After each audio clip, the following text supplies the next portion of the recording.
Oi, pessoal do blog. Eu não sei se isso entra como relato do tipo que vocês postam, mas eu li algumas coisas aí e fiquei com a sensação ruim de que eu devia mandar. Não é história antiga e não teve nada de ver coisa. Foi um apagão mesmo, com horas sumindo e depois as versões não batendo. Eu estou escrevendo porque eu guardei anotações e porque ainda tem um detalhe do celular quebrado que não fecha. Eu fui com meu companheiro para a Serra da Canastra num fim de semana. A ideia era só descansar, caminhar, fazer comida simples e dormir cedo. A gente não queria camping grande nem barulho. Achamos um camping mais afastado, desses com poucos pontos de luz, banheiro de azulejo antigo e um balcão de recepção pequeno, com caderno para preencher nome. Tinha pouca gente.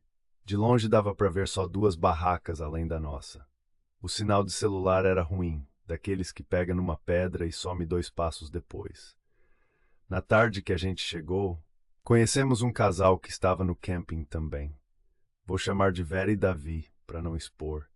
Eles pareciam normais, simpáticos, mais ou menos da nossa idade. Conversa de rotina, de onde era, quanto tempo de viagem, qual trilha era mais tranquila. Eles falaram de uma descida curta até um ponto de água que, segundo eles, era bem simples, não tem como errar. Disseram que iam descer no começo da noite, só para ver o céu e voltar.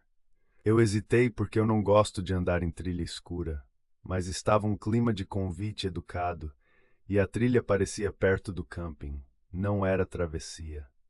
No camping tinha uma regra escrita num papel colado no balcão, do lado de um mapa desenhado à mão. Não era nada sobrenatural. Eram regras básicas, tipo não fazer fogueira fora da área, fechar o portão, não deixar lixo.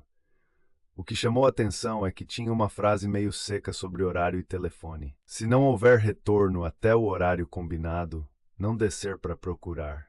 Ligue e aguarde no portão. Não tinha nome de quem escreveu. Eu achei estranho porque lá nem tinha recepção funcionando de noite, só uma casa fechada. Mesmo assim, combinamos de ir os 4, descendo pela trilha tal e voltando sem inventar. Eu levei meu celular mais por lanterna. Meu companheiro levou o dele e um carregador portátil. Eu lembro de checar a hora antes de sair porque eu queria ter controle. A gente tinha marcado de voltar cedo, ainda com o camping acordado. A primeira parte foi tranquila. Trilha de terra batida, uns degraus improvisados com pedra, a vegetação fechando dos lados. A noite estava limpa e sem vento. O que eu consigo descrever com certeza é o seguinte: a gente desceu em fila, com os celulares iluminando o chão. Davi ia na frente, Vera atrás dele, eu depois, meu companheiro por último. Em um trecho, a trilha afunilava e tinha uma curva que escondia o resto. Eu vi uma placa pequena presa num tronco, dessas de madeira simples, apontando para baixo. Eu não li direito. Eu lembro de pensar, isso aqui não é tão simples assim, mas ninguém parecia preocupado. A última coisa que eu lembro de forma contínua é a luz do meu celular refletindo num pedaço úmido de pedra e o som de água mais forte. Eu ia falar alguma coisa, só que a fala não saiu. Não foi desmaio com queda, não teve tropeço. É como se alguém tivesse apertado um botão e cortado o que vem depois. Eu não tenho memória de caminhar de volta, nem de chegar em algum lugar, nem de conversar. Eu recobrei consciência sentado no chão, encostado numa árvore, com meu companheiro do meu lado. Eu estava com gosto de metal na boca, uma sede absurda e uma dor de cabeça pesada. Meu companheiro estava pálido, tremendo e com os olhos vermelhos, como se tivesse chorado ou ficado com poeira. A gente estava longe do que eu reconhecia como trilha. Não tinha degrau, não tinha aquela curva. Era um trecho de capim alto e pedras soltas. O céu ainda estava escuro, mas tinha uma claridade de madrugada. A primeira coisa prática que eu fiz foi procurar meu celular. Ele estava no meu bolso, mas a tela estava apagada. Tentei ligar e não respondeu. Meu companheiro achou o dele e estava sem bateria, o que não fazia sentido porque ele saiu com carga alta e o carregador. O carregador não estava com ele. A gente procurou no chão ao redor e não achou. A gente chamou pelo casal, gritou os nomes que eu usei aqui e mais um apelido que eles tinham falado. Nada. só o som distante de água e uns insetos. A sensação física era ruim, como se a gente tivesse passado horas sem comer e sem dormir, mas ao mesmo tempo eu não tinha lembrança nenhuma dessas horas. Quando a gente tentou voltar para cima, foi mais difícil do que descer pela trilha original. A gente encontrou um caminho que parecia levar a uma estrada de terra. Andamos devagar, porque estava todo mundo meio desnorteado, e eu percebi um detalhe. Eu tinha barro seco no joelho e na lateral da calça, mas eu não lembrava de ter caído. Meu companheiro tinha um arranhão leve no antebraço, nada grave, mas estava lá. Chegamos na estrada e seguimos pelo instinto de que ela levaria ao camping. E levou, só que a entrada que a gente encontrou não era a mesma que a gente tinha usado, ou pelo menos não parecia. Tinha um portão de madeira e um cadeado grande. A gente deu a volta e achou a entrada certa. A barraca ainda estava montada, nossas coisas lá, mas estava tudo meio remexido, como se alguém tivesse aberto o zíper, mexido em sacola e fechado de qualquer jeito. Não faltava dinheiro nem documento, mas minha lanterna de cabeça não estava onde eu tinha deixado. O casal não estava. A outra barraca que eu tinha visto de longe na chegada também não estava. Só uma barraca ao fundo, apagada. A gente foi direto para o banheiro do camping. Eu vomitei água e baile, sem comida, e fiquei sentado no chão frio um tempo. Meu companheiro teve diarreia e ficou muito fraco. Isso tudo aconteceu em paralelo, quase no mesmo minuto, como se a gente tivesse sido sincronizado para passar mal ao mesmo tempo. Eu sei que parece detalhe bobo, mas ficou marcado porque não é comum duas pessoas terem a mesma reação física ao mesmo tempo depois de uma caminhada curta. Quando melhorou um pouco, eu fui na recepção ver se tinha alguém. A casa ao lado estava fechada, não tinha ninguém para falar. No balcão, o caderno de entradas estava lá. Eu abri e vi nossos nomes, certinho, com data escrita. A caneta estava pendurada por um barbante. Eu olhei as páginas do dia anterior e vi anotações de outras pessoas. No nosso dia, além do nosso registro, tinha o nome do casal, mas com um horário de saída anotado ao lado, como se eles tivessem ido embora de madrugada. Eu achei estranho porque ninguém ouviu o carro e o cadeado do portão grande estava fechado. Eu voltei para a barraca e a gente tentou reconstruir. Meu companheiro lembrava de um detalhe que eu não lembrava. Ele disse que na trilha, em algum momento, Vera pediu para todo mundo desligar o modo lanterna e usar só a luz baixa da tela, porque atraía menos bicho. Eu não tenho essa lembrança.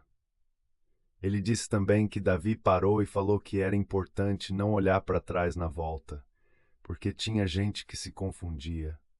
Eu também não lembro disso. Eu, por outro lado, lembrava de ter visto a placa no tronco e meu companheiro disse que não viu placa nenhuma. Isso já foi me dando um negócio ruim, porque era como se cada um tivesse uma parte da noite que o outro não teve. Mais tarde, quando o sol já tinha subido, a gente resolveu descer de novo, mas só até a entrada da trilha, sem inventar. Eu estava com medo de fazer isso, mas eu queria achar o carregador e entender onde tínhamos parado.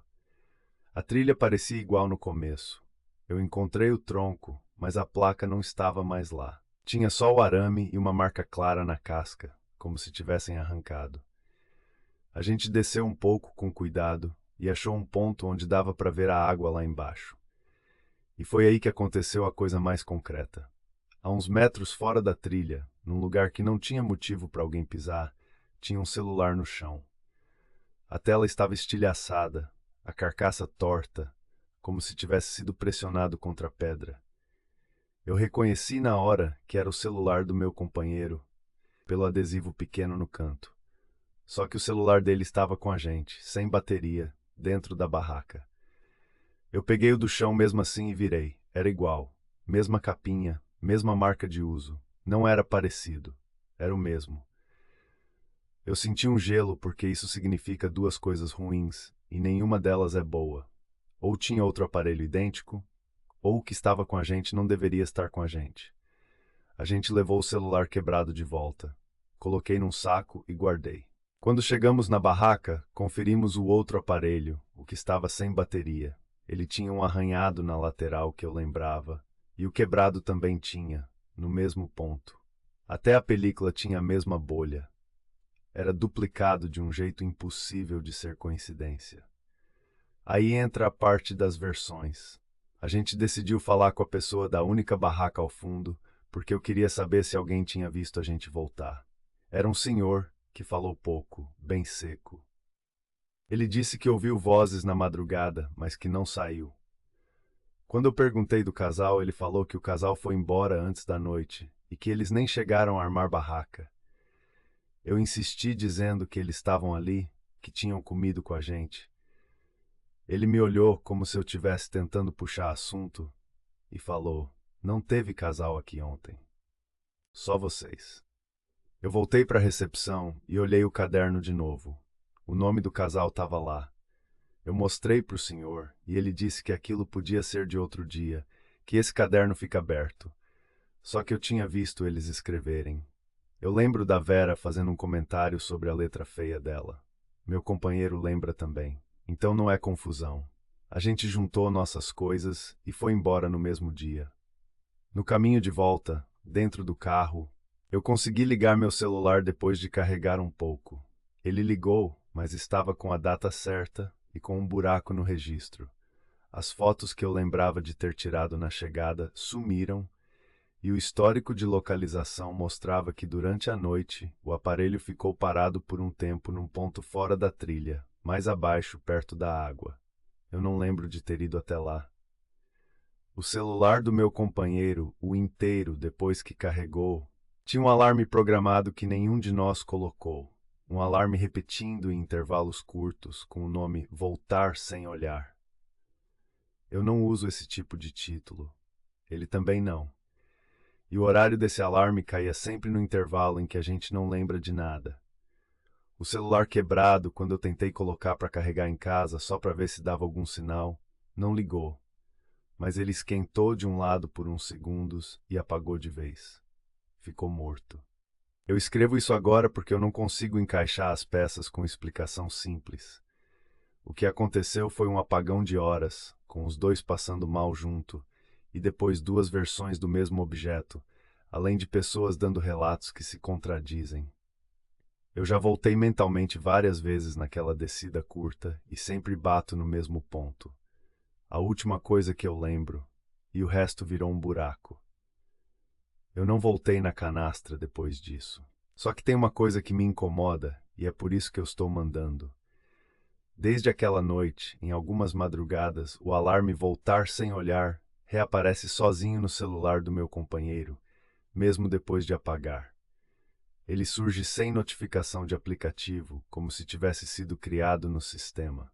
Quando ele toca, os dois ficam enjoados na mesma hora, sem conversa, como naquela madrugada do camping. A gente já tentou desligar o aparelho, deixar no modo avião, até tirar chip. Não importa. Eu também reparei que, quando isso acontece, o histórico de localização do meu celular marca por minutos um ponto que não é a nossa casa, nem trabalho, nem lugar que eu reconheça. Ele marca um lugar em estrada, perto de água, como se o aparelho tivesse estado lá, mas ele nunca saiu da mesa. Eu não estou pedindo solução, porque eu nem sei o que seria solução. Eu só quero registrar do jeito mais correto que eu consigo, porque se acontecer com alguém e a pessoa procurar, pelo menos vai ver que não foi caso isolado. E se vocês forem publicar, podem omitir o nome do camping. Eu prefiro assim. Eu só não consigo mais dormir tranquilo com a ideia de que existe uma parte daquela noite que continua rodando em algum lugar, repetindo regra, repetindo alarme, e que a gente só ficou com um pedaço de cá.